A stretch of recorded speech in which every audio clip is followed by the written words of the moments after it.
जय गुरुदेव। आप सभी को गुरु पूर्णिमा की बहुत बहुत शुभकामनाएं।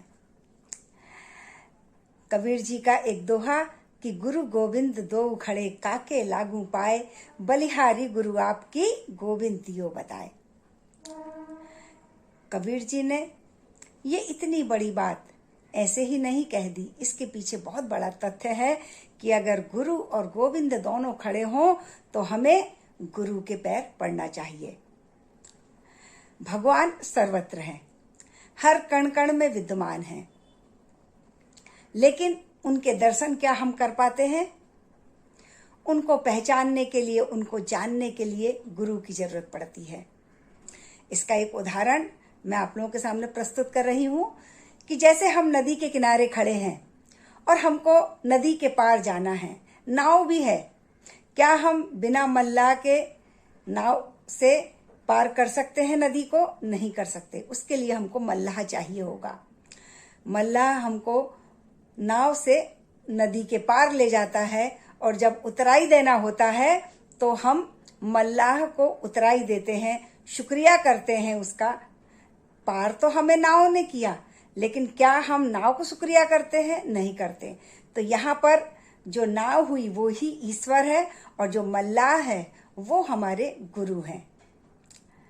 और दूसरा उदाहरण कि हम बीमार पड़ते हैं, औषधालय जाते हैं, तो वहां हम देखते बहुत सारी दवाइयां रखी हुई हैं। क्या वो दवाइयां लेकर हम ठीक हो सकते हैं? नहीं। उल्टा का अगर हम अपने मन से दवाइयां लेंगे तो हम और बीमार पड़ जाएंगे। उसके लिए हमें डॉक्टर के पास जाना पड़ता है, डॉक्टर को पूछना पड़ता है, बताना पड़ता है अपना रोग, और फिर हमें डॉक्टर दवा देता है तो हम ठीक हो जाते हैं।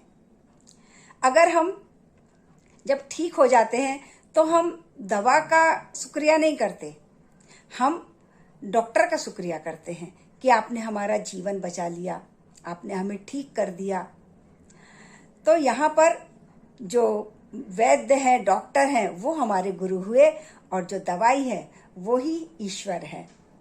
तो इस तरह से गुरु हमको भगवान से मिलाता है, इसीलिए हमें गुरु का नमन पहले करना चाहिए। हमारे जो गुरु हैं वो हमें जो राह पर लेकर जाते हैं, उस राह पर चलकर ही हम अपना जीवन संवार सकते हैं, सजा सकते हैं।